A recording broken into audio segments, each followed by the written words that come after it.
Hello dear students, welcome back in your own class, Sing Science classes associated with PCB classes.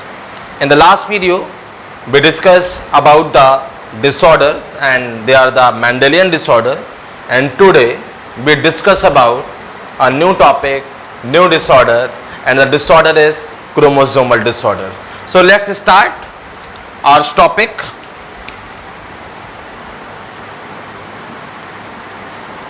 Chromosomal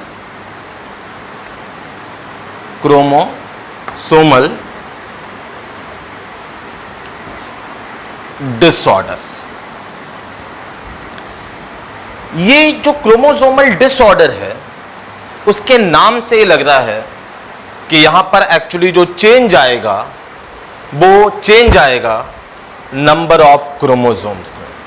या तो chromosome यहां पर बढ़ जाएंगे मींस इंक्रीज हो जाएगा, या यहां पर क्रोमोसोम का नंबर डिक्रीज हो जाएगा। तो क्वेश्चन ये आता है कि ये होता कैसे है।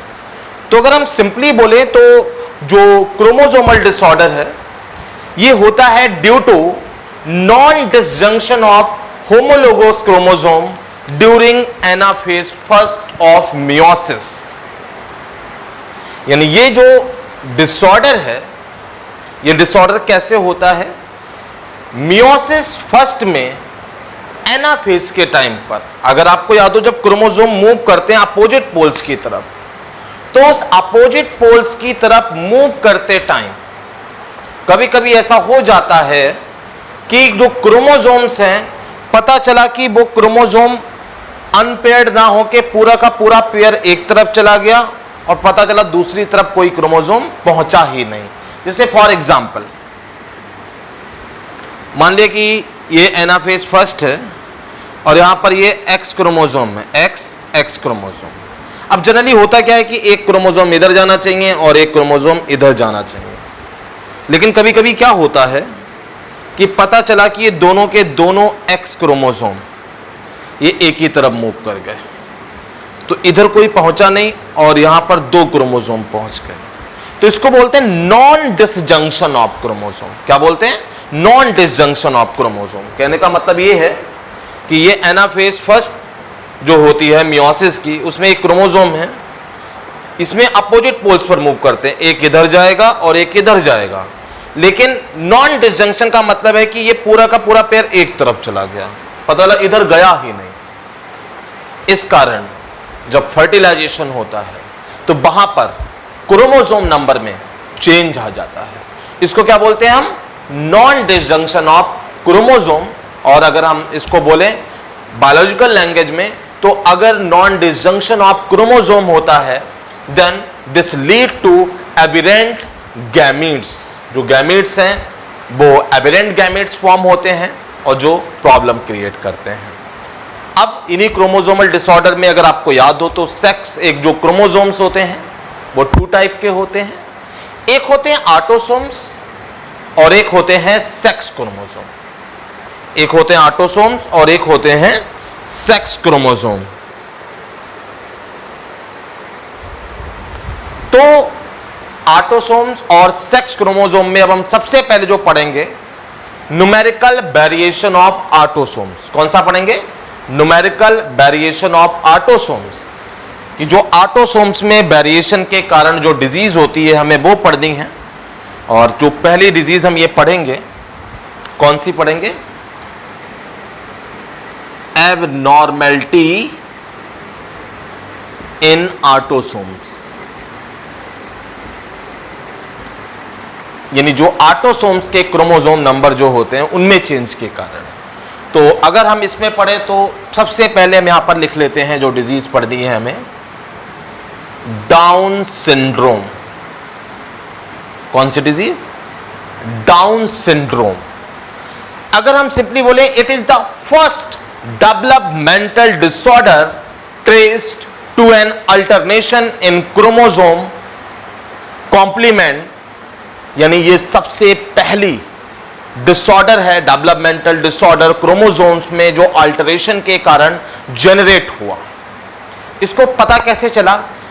क्रोमोसोम्स के लिए एक टेक्निक होती है जिसमें हम उनको नंबर को आइडेंटिफाई करते हैं, उनके स्ट्रक्चर को आइडेंटिफाई करते हैं, उसको बोलते हैं कैरियोटाइपिंग। क्या बोलते हैं? कैरियोटाइपिंग। तो डाउन सिंड्रोम की खास बात क्या हो गई? It is the first developmental disorder traced to an alternation in chromosome complement. और ये कंफर्म कैसे हुई? कैरियोटाइपिंग से। और कैरियोटाइपिंग जब की गई तो उससे ये देखा गया कि एक्चुअली ये जो डाउन सिंड्रोम है इसमें 21 क्रोमोसोम पर ट्राइसोमी हो जाती है। यानी इसमें क्या होता है, जो 21 क्रोमोसोम है उसकी ट्राइसोमी हो जाती है। यानी नॉर्मली किसी सेल में 21 क्रोमोसोम का पेयर होगा। क्या होगा? 21 क्रोमोसोम का पेयर होगा। लेकिन जब किसी को डाउन सिंड्रोम होता है तो उसमें 1 पेयर के बजाय एक एक्स्ट्रा 21 क्रोमोसोम आ जाता है। तो यहां पर 3 क्रोमोसोम है, इसलिए हम इसको बोलते हैं ट्राइसोमी। क्या बोलते हैं? ट्राइसोमी। तो हम क्योंकि 21 क्रोमोसोम पर होती है तो हम इसको यह भी बोल सकते हैं trisomy of 21 chromosome, that is 1 extra 21 chromosome. तो हम सिंपली बोल सकते हैं karyotyping has shown that the disorder is associated with trisomy of 21 chromosome, that is 1 extra 21 chromosome. Is it clear? अब क्वेश्चन आता है कि इसका नाम डाउन सिंड्रोम फिर क्यों रख दिया गया? तो इसका नाम डाउन सिंड्रोम रखने का रीजन है actually the discoverer is named after a discoverer. The disorder is named after its discoverer and the name of the discoverer is Dr. Down. जो साइंटिस्ट थे उनका नाम था डॉक्टर डाउन, इसीलिए उन्होंने इसका नाम, इस डिजीज का नाम क्या रख दिया? डाउन सिंड्रोम रख दिया। क्या रख दिया? डाउन सिंड्रोम रख दिया। तो अब देखें कि ये कैसे होता है। तो चलिए देखते हैं कि कैसे होती है ये। तो एक्चुअली होता क्या है कि non disjunction of 21 chromosome during ओवा फॉर्मेशन, यानी जब ओवा का फॉर्मेशन हो रहा होता है तो वहां पर मियोसिस फर्स्ट की एनाफेज में क्या होता है, वहां पर नॉन डिसजंक्शन होता है और 21 क्रोमोसोम, यानी जो ओवा का फॉर्मेशन होता है उस ओवा में सारे क्रोमोसोम तो सिंगल होते हैं, लेकिन ये जो 21 क्रोमोसोम होता है ये पूरा का पूरा पेयर में होता है। तो इसका मतलब कि ये जो ओवा है, दिस ओवा कैरी 2 21 क्रोमोसोम, 2 21 क्रोमोसोम। यानी इस ओवा के पास जो फॉर्म हुआ किसकी वजह से? नॉन डिसजंक्शन की वजह से। अब इस ओवा के पास कितने क्रोमोसोम है? 2 क्रोमोसोम है। अनपेयर्ड होना चाहिए ना ओवा, हर क्रोमोसोम अनपेयर्ड होगा, लेकिन यहां देखो कितने क्रोमोसोम है? 21 एंड 21, 2 क्रोमोसोम है। अब क्या होगा? एक्चुअली ये ओवा फर्टिलाइज करता है एक नॉर्मल स्पर्म के साथ। हम मान लें कि ये स्पर्म है। अब इस स्पर्म में तो एक ही 21 क्रोमोसोम होगा क्योंकि इसमें तो नॉन डिसजंक्शन हुआ नहीं। अब जब ये फ्यूज करेंगे और फ्यूज करके जो जाइगोट बनेगा, क्या बनेगा? जाइगोट बनेगा। अब देखो इसमें कितने क्रोमोसोम हो गए? 21 21 21, 3 क्रोमोसोम हो गए 21 वाले। इसीलिए इसको क्या बोलते हैं? ट्राइसोमी। क्या बोलते हैं? ट्राइसोमी। समझ में आया? तो इसीलिए डाउन सिंड्रोम में जो ऑटोसोम अफेक्टेड होता है कौन से नंबर वाला? 21 वाला। 21 क्रोमोसोम की ट्राइसोमी हो जाती है और ये ट्राइसोमी में ये जो ओवा होता है इसके पास 21 क्रोमोसोम्स होते हैं। इसके अलावा अगर हम बात करें इस नॉन डिसजंक्शन के ड्यूरिंग द ओवा फॉर्मेशन, तो ये जो अगर हम बोले तो जो मैटरनल एज जिनकी ज़्यादा होती है, जिन वुमेन्स की, उसमें होने के चांसेस ये ज़्यादा होते हैं। यानी जो 45 ईयर से 50 ईयर के बीच वाली जो एज होती है फीमेल्स की, उस एज में ये होने के चांसेस ज़्यादा होते हैं कंपेयर टू जो एज वुमेन्स की 25 to 30 होती है। उन वाले एज वाली फीमेल्स को में जो ये नॉन डिसजंक्शन होता है ओवा के फॉर्मेशन के टाइम पर, उनमें ये चांसेस कम होते हैं। लेकिन अगर वुमेन की एज 45 to 50 ईयर्स के बीच में है तो उसमें ये नॉन डिसजंक्शन ऑफ क्रोमोसोम के होने के चांसेस क्या होते हैं, ज्यादा होते हैं। ठीक है, तो ये हमें पता चला कि कैसे डाउन सिंड्रोम होता है। अब अगर हम देखें कि नॉन डिसजंक्शन ऑफ क्रोमोसोम्स के कारण इस डाउन सिंड्रोम में क्या क्या सिम्टम्स होते हैं, तो सिम्टम्स देख लेते हैं एक बार।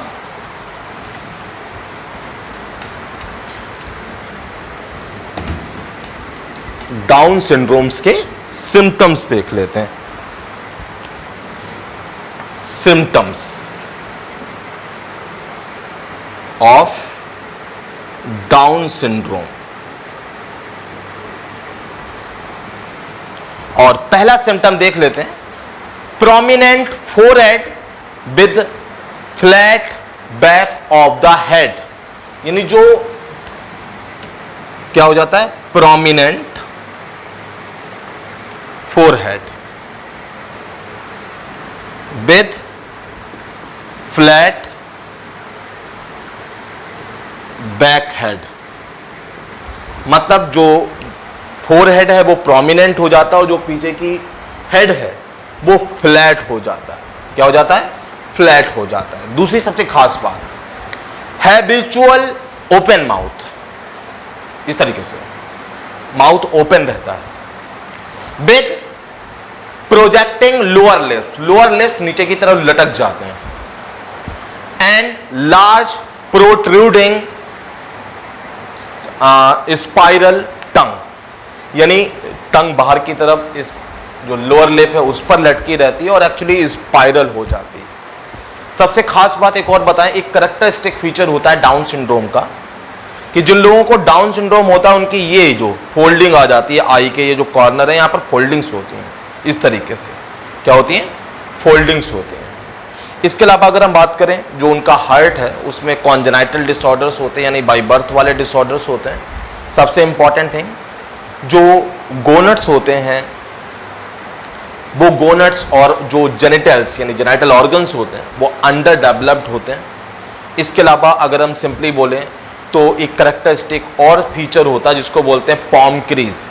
ये जो है ये बहुत मोटी हो जाती है पॉम क्रीज। अगर आप उसकी मुट्ठी बनाओ तो इस तरीके से बनाओ तो वो बहुत ज़्यादा मोटी आपको दिखाई पड़ेगी, तो पॉम क्रीज। तो दीज आर द सिम्टम्स। कौन कौन से सिम्टम्स हो गए, हमने बताया आपको, prominent forehead with flat back of the head, habitual open mouth with projecting lower lips and large protruding spiral tongue, a characteristic skin fold at the corner of the eye, ये corner of the eye, and heart show congenital disorder, gonads and genitals are underdeveloped, and the most important characteristic that the palm crease।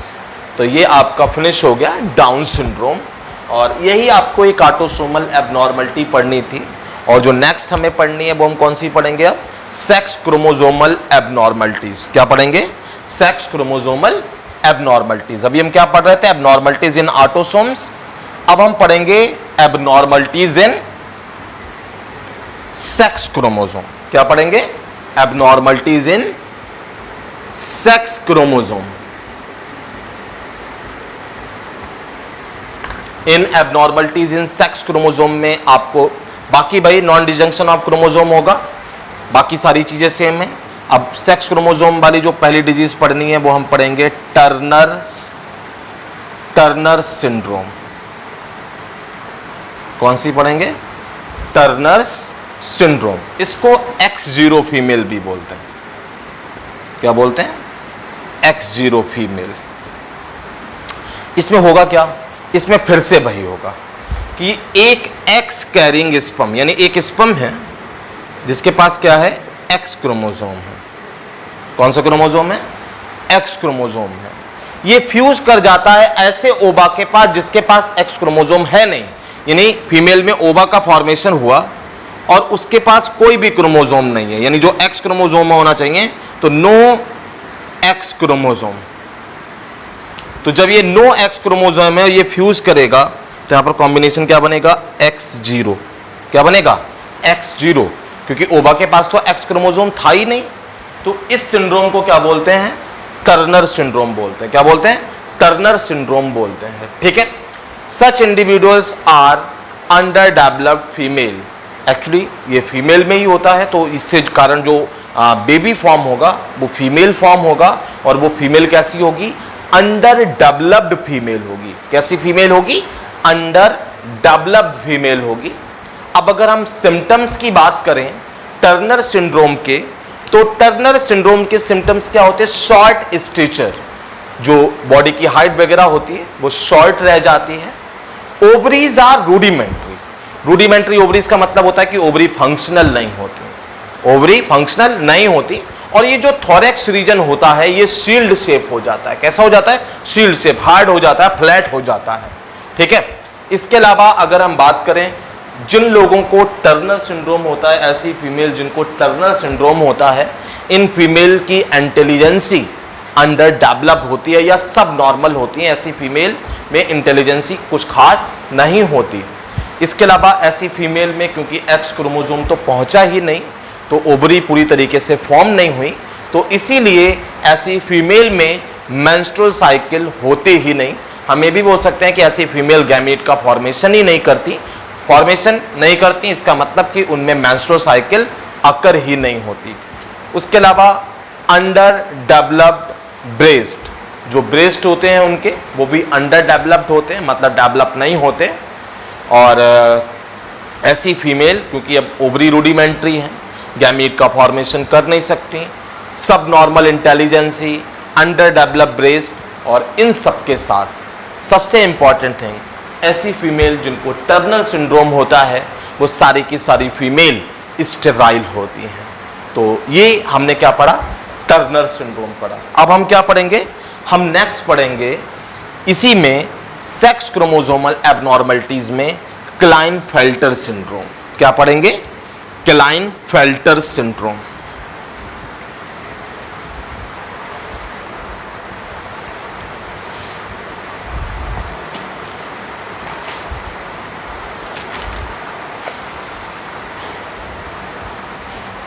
So let's start the new topic, Klinefelter's syndrome। ये भी sex chromosomal disorder है। ये भी non distinction of x chromosomes की वजह होगा during ओवा formation. इसमें क्या होता है? एक ओवा के पास 2 एक्स क्रोमोसोम पहुंच जाते हैं, यानी यहां पर नॉन डिस्जंक्शन में क्या हुआ? ओवा कैरिंग 2x क्रोमोसोम। कितने क्रोमोसोम हो गए? 2x chromosome. अब एक नॉर्मल स्पर्म है जिसके पास बाई क्रोमोसोम है, ये दोनों फ्यूज करेंगे तो क्या हो जाएगा? XX बाई, क्योंकि यहां पर बाई का एनरोलमेंट है। तो अगर हम सिंपली बोले तो क्लाइनफेल्टर सिंड्रोम का मतलब है कि जो मेल फॉर्म होगा XX बाई मेल फॉर्म होगा। अब होगा क्या? अब ऐसे जो मेल फॉर्म होते हैं उनकी जो टेस्टिस होते हैं वो अंडर डेवलप्ड होते हैं, मतलब उनकी टेस्टिस में डेवलपमेंट नहीं हो पाता, अंडर डेवलप रह जाती हैं, स्पर्म का फॉर्मेशन नहीं करती बहुत मोस्ट ऑफ केसेस में। एनलार्ज ब्रेस्ट, ऐसे मेल के ब्रेस्ट जो हैं वो एनलार्ज हो जाते हैं। इसके अलावा अगर हम सिंपली बोलें तो और क्या होता है? स्टेरिलिटी हो जाती है, मेंटल रिटार्डेशन हो जाता है। तो ये सारे के सारे सिम्टम्स हैं किसके? क्लाइनफेल्टर सिंड्रोम के। ये हमने आपकी डिजीजेस फिनिश कर दी। इसमें कुछ पोर्शन है, कुछ टॉपिक बचे हैं इस चैप्टर में, वो हम आपको इसको बाद में पढ़ाएंगे। बाकी के जो रेस्ट ऑफ टॉपिक बचे हैं, 1 या 2 टॉपिक्स हैं, वो हम आपको बाद में पढ़ाएंगे, क्योंकि पेडिग्री के साथ उनको कोरिलेट करके बताएंगे तो आपको बेहतर समझ में आएगा। और नेक्स्ट वीडियो में हम न्यू चैप्टर शुरू करेंगे, और न्यू चैप्टर बड़ा इंटरेस्टिंग है, मॉलिक्यूलर बेसिस ऑफ इनहेरिटेंस।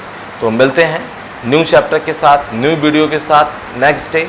और आजकल थोड़ी सी असुविधा हो रही है आप लोगों को वीडियोस मिलने में, इसके लिए सॉरी फॉर इनकन्वीनियंट। और कोशिश करेंगे कि अब कंटिन्यूसली सब कुछ हो प्रॉपर तरीके से, कोई भी गैप ना हो। Thank you. पढ़ते रहिए, खूब सारे पढ़िए। Thank you so much.